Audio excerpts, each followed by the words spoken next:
So what's really going on here? Well, you know, everybody is now getting into the game of doing their own original content, because the concern is... But why Apple? Well, that is a big question, right? I mean, to me, there's more risks than rewards here, right? You think of Apple, what kind of content will they do? Will they do family-friendly content? Will they do racier content? Will that impact how people view it, right? It's a different company than the other companies who've got into the content creation business, and there's more associated with the brand.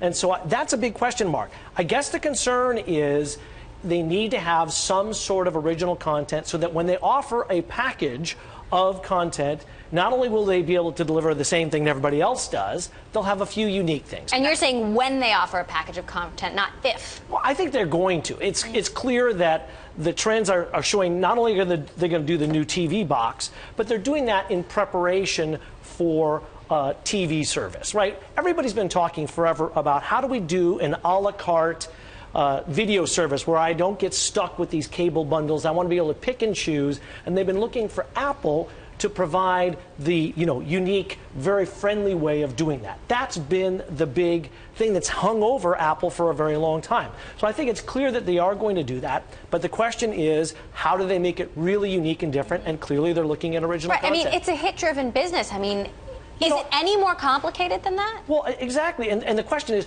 just because they're Apple doesn't mean they're going to, as you know, in the last package you guys talked about, does that mean they're going to be better at doing content than anybody else? I mean, all of these companies are having a hard time. Yes, they're going to hire, Hollywood producers and movie people who have experience. Or maybe buy a studio. Or maybe buy a studio. But still, there's no guarantee in that business. I mean, it's a very, very difficult, taste-driven business that is very hard for people to continue to innovate on and make a lot of money. We're seeing Netflix doubling down here. They just ended their contract with Netflix. They're going to be focusing even more on original content. Amazon as well. How does this disrupt the broader pay TV industry, potentially? I think the bigger issue isn't going to be about content. It's going to be about business models.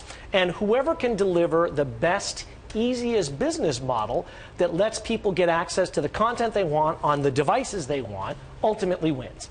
Now, and that the content that they have is a nice thing to have, but really fundamentally it's going to be about the business model, and that's potentially where Apple has an upper hand. If they can figure out a clever business model that lets people get access to the stuff they want on all their different devices, then I think there's an opportunity. But let's be honest, Netflix is working on that too, so is Amazon, so a lot of other folks.